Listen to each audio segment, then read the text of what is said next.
3,200 years ago, in the burning cradle of an ancient desert kingdom, a young woman was lowered into the earth. Her limbs bound, her eyes shut tightly with dried resin, and a heavy copper seal pressed onto her chest. Etched into the copper were strange symbols, not for protection, but for warning. She was not meant to rest in peace. She was meant to be contained. In 2019, a team of archaeologists digging near the forgotten ruins of Deir el-Mir, in what is now southern Egypt, stumbled across something chilling. Beneath layers of broken pottery and collapsed sandstone, a sealed burial chamber, unusually shallow but still intact, was uncovered. Unlike the grand tombs of pharaohs, this chamber was modest and crude. No murals, no gold, just one body.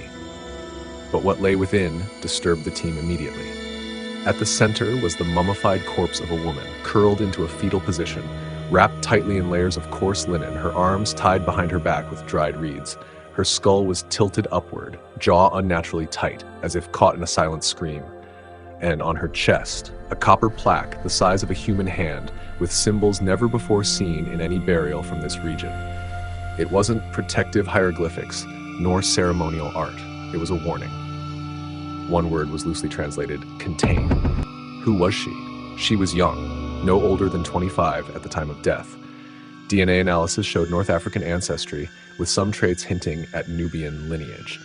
She stood about 5'3", had strong muscle attachments around the arms and thighs, evidence that she had lived a physically demanding life. But that's where the ordinary ended. There were no signs of honor in this burial. No oils, no amulets, no written name. In ancient Egypt, to be buried without a name was worse than death. It meant your soul could never be remembered, never reach the afterlife. Yet this woman was deliberately preserved. Why preserve someone so carefully, but strip them of every right to remembrance? The answer came from the soil. Forensic scientists noticed something odd. The earth around the body was laced with bitumen and mercury, substances known to be used in later periods to prevent decay or to contain something dangerous. Even stranger, animal remains were scattered deliberately in the corners of the tomb. Dogs, all decapitated, with their heads placed to face the center. Protectors or warnings? And then there were the burn marks. On the interior of the tomb wall, faint blackened shapes showed signs of fire damage from the inside out. Charred soot lined the cracks of the sandstone above her head. But there was no sign of an outside fire. Had this tomb been burned after she was sealed inside? Osteological analysis revealed several healed fractures on her ribs and femur. But one break to the base of her skull was fatal. She had been struck hard from behind. Experts believe she died instantly, but the bruising around her throat and the condition of her hyoid bone hinted at strangulation attempts before the blow, as if someone tried and failed to suffocate her before ultimately striking her down. It wasn't just murder, it was panic. Near her feet, buried deeper in the sand, was a bundle of dried herbs, henbane, mandrake, and black nightshade, all known to ancient cultures as powerful sedatives, hallucinogens, and poisons. This wasn't a burial, it was an exorcism.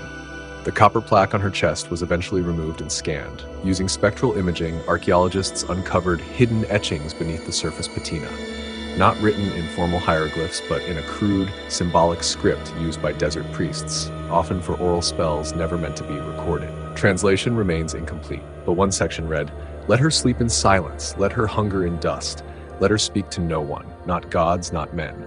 For if her name is called, she will return, and the red wind shall follow." And was this woman feared for what she had done or for what she had become?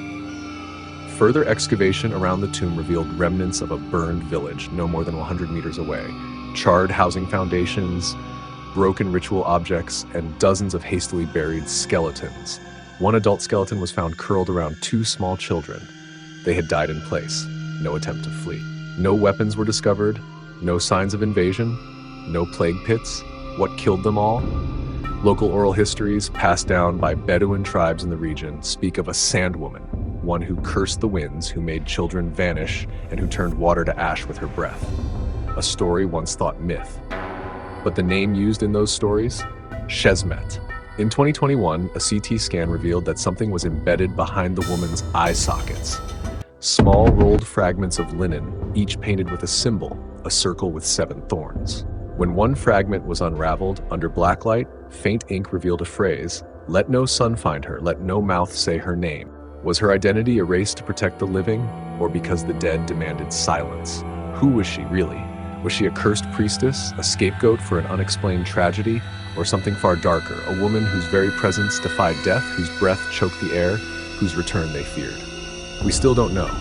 What we do know is this: they didn't bury her to honor her. They buried her to stop her. And they failed once, but something has changed.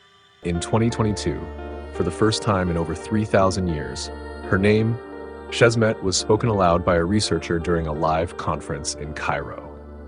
2 weeks later, that researcher, a healthy 42-year-old, collapsed in his sleep from sudden pulmonary failure. No cause could be found. And just last month, the copper plaque went missing from the lab archives. No one knows who took it. But one thing is certain: it began again with the wind. Just days after the copper plaque vanished, security footage from the Egyptian Museum in Cairo recorded something strange.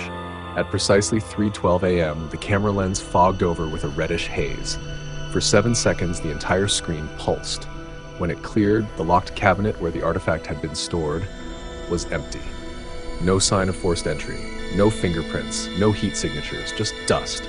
Fine, reddish desert dust, sprinkled across the marble floor. The artifact's disappearance sparked panic behind closed doors.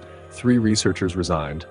One was hospitalized for acute respiratory distress, lungs filled with fluid but no infection. He claimed in a whisper that he'd seen the copper plaque open like an eye before he collapsed. But the most terrifying discovery came from the forensic lab. As part of a routine reanalysis of the mummy, one technician scanned her wrappings with high-frequency thermal imaging. A new heat signature appeared. Shezmet's body had moved. Her spine, once curved into a tight fetal position, was now subtly uncoiled. Her jaw, once clamped shut with resin, had loosened, and her right hand, once bound behind her back, now rested across her stomach. She had shifted. But how? Across the globe, digital archivists working with researchers received an update from the International Archaeological Database. A silent video clip automatically pushed through an internal server from the Cairo Museum's restoration lab. No one had uploaded it. The clip lasted 11 seconds. No sound until second 7. Then a soft, guttural whisper. "I have not eaten in the dust. I have not slept in silence. You broke the seal." Spectrogram analysis revealed hidden phonemes in the audio. Some of the symbols matched the forbidden dialect recorded on the copper plaque, a dialect predating formal written language. The whisper wasn't a recording. It was a ritual recitation. Meanwhile, in the desert where Shezmet was first buried, a new expedition launched under heavy supervision. The plan was to reinforce the tomb and reseal it with modern methods. But the team didn't make it through the second night. Satellite imagery caught something terrifying, a sandstorm forming only over the tomb site, no other wind for miles. And then it stopped. Suddenly. When the emergency response arrived, they found the site abandoned, all equipment left behind, tents shredded, footprints led in all directions, some heading deep into the desert, others looping back on themselves as if running in circles. But no bodies were ever found. Only a message, carved roughly into the stone entrance of the tomb. We should have left her mouth closed. A month later, back in Europe, one of the linguistic experts who'd helped decode the copper plaque was found dead at his home in Belgium. On his laptop, a partially translated document labeled "The Second Curse of Containment." It referenced 7 seals, only one of which was buried with Shezmet. It spoke of an order of priests tasked not with worship, but with containment. Guardians of the Red Wind, an invisible force that fed on grief, breath, and memory. If true, Shezmet wasn't a witch, a priestess, or a victim. She was a host, a vessel created to trap something humanity could not destroy, a living curse, a tomb shaped like a woman. And they buried her, not to honor her, but to bury what she carried.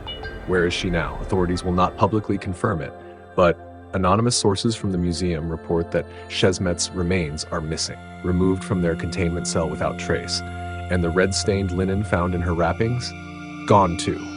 Wherever she is no longer sleeping. The stories of the Sand Woman that haunted Bedouin tales for centuries, they were never stories. The curse wasn't fiction. The plaque wasn't a relic, it was a lock. And we opened it. Now, reports are emerging of strange atmospheric shifts near other desert sites, places where sand moves with no wind, where old graves are cracking open from the inside. At a university lab in Istanbul, a postgraduate student researching funerary rituals in ancient North Africa suffered hallucinations during translation work. She claimed to see a woman in linen, sitting, breathing, staring. The student carved one word into her desk before being institutionalized: Shezmet. Experts now believe this curse, if we dare use the word, wasn't just spiritual. It might have been biological: a neurotoxin, a psychoactive fungus, a forgotten pathogen sealed inside a body, or something worse, a ritual entity summoned through belief, fed by remembrance. We don't know, but this much is clear. Her name is not lost anymore. Her story has been told. And stories have power. In an encrypted file leaked online, allegedly from a researcher's final notes, the last recorded translation from the back of the copper seal reads, "Tell them my name, let them listen, for if I am remembered, I will rise." The end? No. This is only the beginning. Because in a remote storage facility just outside of Berlin, a second copper plaque has just been uncovered, buried with a man who died over 5,000 years ago. And etched into the metal was her name, Shaz, all echoed perfectly.